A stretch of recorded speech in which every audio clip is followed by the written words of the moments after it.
दोस्तों, क्या बुद्ध उस इंसान को बचाएंगे? दोस्तों, यह एक बुद्ध कथा है जो गौतम बुद्ध एक कहानी के बारे में बता रहे हैं जो एक धर्म गुरु ने अपने शिष्यों को सुनाई थी।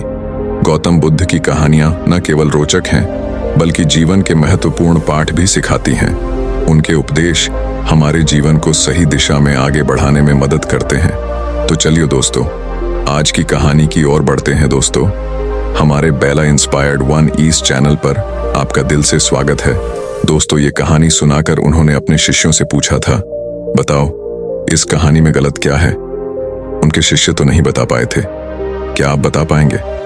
दोस्तों, एक दिन एक वन में सभी शिष्य अपने गुरु के चारों ओर इकट्ठे हुए। गुरु बोले, मैं जो कहानी सुना रहा हूं उसे पूरे ध्यान से सुनो। फिर उन्होंने कहना शुरू किया। एक बार बुद्ध अपनी आंख बंद किए बैठे हुए थे। उन्हें किसी की आवाज सुनाई दी, बचाओ बचाओ। उन्हें समझ आ गया कि ये आवाज किसी मनुष्य की थी जो नर्क के किसी गड्ढे में था और पीड़ा भोग रहा था। बुद्ध को यह भी समझ में आया कि उसे ये दंड इसलिए दिया जा रहा था क्योंकि जब वो जिद्दा था तब उसने बहुत सी हत्याएं और चोरियां की थीं। उन्हें सहानुभूति का एहसास हुआ और वे उसकी मदद करना चाहते थे। उन्होंने यह देखने का प्रयास किया कि क्या उस व्यक्ति ने अपनी जीवित अवस्था में कोई अच्छा काम किया था। उन्हें पता लगा कि उसने एक बार चलते हुए इसका ध्यान रखा था कि एक मकड़ी पर उसका पैर न पड़ जाए। तो बुद्ध ने उस मकड़ी से उस व्यक्ति की मदद करने के लिए कहा। मकड़ी ने एक लंबा मजबूत धागा नर्क के उस गड्ढे में भेजा जिससे वो अपना जाला बुनती है। वह व्यक्ति उस धागे को पकड़कर ऊपर चढ़ने लगा। तब बाकी के लोग भी जो वहां यातना भोग रहे थे उसी धागे को पकड़कर ऊपर चढ़ने लगे।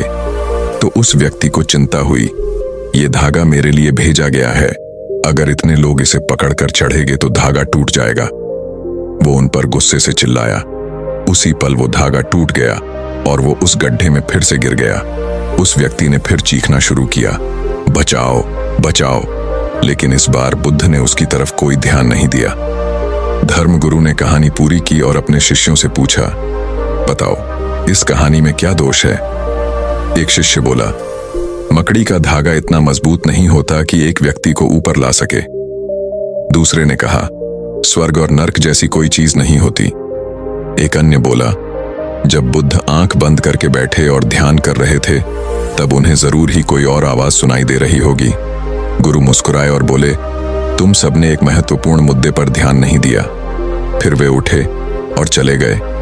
दोस्तों, जो सच्ची करुणा होती है वो चयन नहीं करती।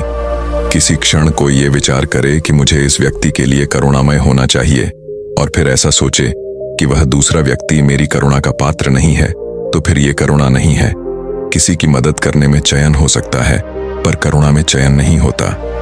यदि बुद्ध की इच्छा किसी ऐसे व्यक्ति को बचाने की होती जो नर्क में यातना भोग रहा है, तो फिर वे अपना विचार बाद में उस व्यक्ति के एक स्वार्थी कर्म के कारण बदल नहीं देते। पुण्य और पाप, अच्छा और बुरा, ये सब नैतिकता के आधार पर लिखे गए हैं। करुणा, नैतिकता, कानून और विश्वासों से परे की बात है।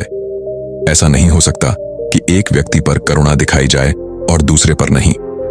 दोस्तों, धर्मगुरु ने अपने शिष्यों को जो कहानी सुनाई वह नैतिक मूल्यों पर आधारित बात थी जो किसी ने गढ़ी होगी। कहानी की नैतिक शिक्षा ये है कि एक स्वार्थी व्यक्ति को, जिसे दूसरों की परवाह नहीं है, बुद्ध भी नहीं बचाएंगे। ये कहानी किसी ने समाज को शिक्षा देने के लिए, लोगों पर प्रभाव डालने के लिए घड़ी है। जहां भी आवश्यकता एवं संभावना हो, एक सच्चा आत्मज्ञानी गुरु कभी भी अपनी करुणा बरसाने में हिचकिचाएगा नहीं। बुद्ध वही हो सकता है जिसने अपने अंदर पूरी स्वतंत्रता प्राप्त कर ली हो और जो स्वीकार या अस्वीकार करने की मजबूरी से परे चला गया हो। केवल वही करुणामय हो सकता है जो पूरी तरह से आनंदमय हो। बुद्ध उसी को कहते हैं जो बुद्धि से परे पूर्ण आनंद की अवस्था में हो। कुछ धार्मिक कट्टरवादियों ने अन्य धर्मों की तरह बौद्ध धर्म का प्रचार करने के उद्देश्य से ऐसी नैतिकतावादी कहानियां गढ़ी हैं। दोस्तों, गौतम बुद्ध रोज की भांति अपने आश्रम में भक्तों को प्रवचन दे रहे थे। प्रवचन समाप्त होने के पश्चात एक भक्त उनके पास आया और कहा, प्रभु, मुझे आपसे कुछ निवेदन करना है। बुद्ध ने उसकी बात सुनकर कहा, कहो तुम्हें क्या कहना है। भक्त ने विनम्रता से हाथ जोड़कर कहा, वस्त्र बहुत पुराने हो चुके हैं, ये जगह जगह से घिस चुके हैं, ये अब पहनने योग्य नहीं रहे हैं। आप मुझे नए वस्त्र दिलवाने की कृपा करें। बुद्ध ने देखा कि उस भक्त के वस्त्र वाकई बहुत पुराने और जीर्ण शीर्ण हो चुके थे और वह सचमुच पहनने योग्य नहीं थे। यह विचार कर बुद्ध ने उस भक्त को नए वस्त्र देने का आदेश दिया। भक्त नए वस्त्र लेकर आश्रम से चला गया। कुछ दिन बीतने के पश्चात बुद्ध ने एक दिन उस भक्त से पूछा कि इन नए वस्त्रों में वह आरामदायक तो महसूस कर रहा है, क्या इसके अलावा उसे किसी अन्य वस्तु की आवश्यकता है? अगर है तो वह उनसे कहे। भक्त ने उन्हें धन्यवाद देते हुए कहा, प्रभु, मैं इन नए वस्त्रों में बहुत आराम महसूस कर रहा हूं। इसके अलावा अभी उसे किसी और वस्तु की आवश्यकता नहीं है। उसकी बात सुनकर बुद्ध ने उससे पूछा कि उसने उन पुराने वस्त्रों का क्या किया।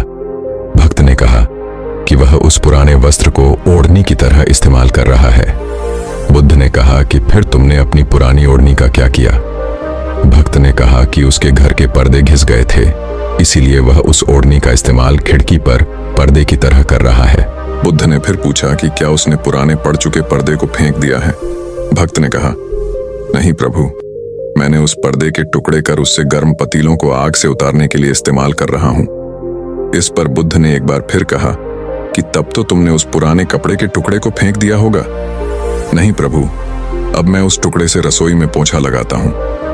तो फिर पहले वाले पुराने पोछे का तुमने क्या किया? भक्त ने कहा, प्रभु, वह तार तार हो चुका था, अब वह किसी इस्तेमाल का नहीं था। लेकिन मैंने उस फटे हुए कपड़े के टुकड़े से एक एक धागा निकाल कर अलग कर लिए, फिर उन धागों से बत्तियां तैयार कर लीं। उन्हीं बत्तियों में एक से मैंने कल आपके कक्ष में प्रकाश किया था।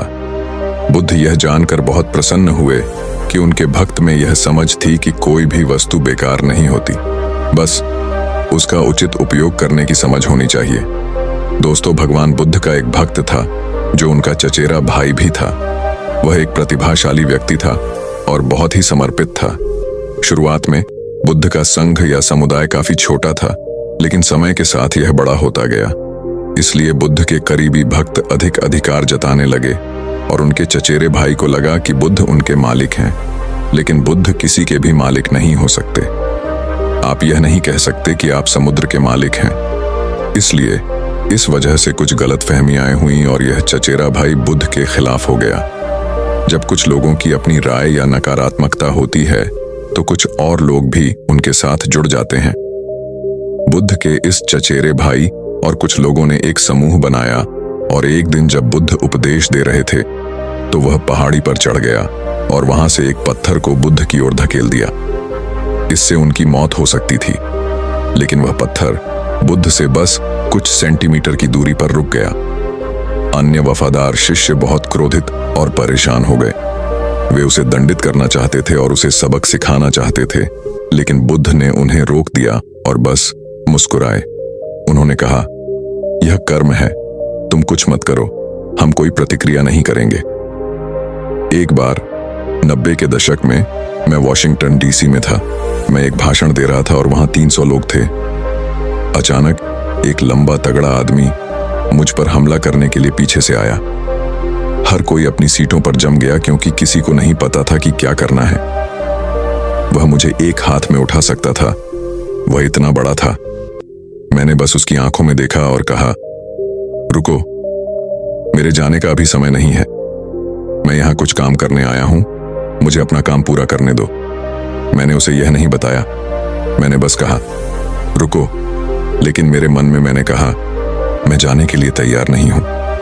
और फिर उस आदमी ने मेरी तरफ देखा और मेरे सामने बैठ गया और रोने लगा।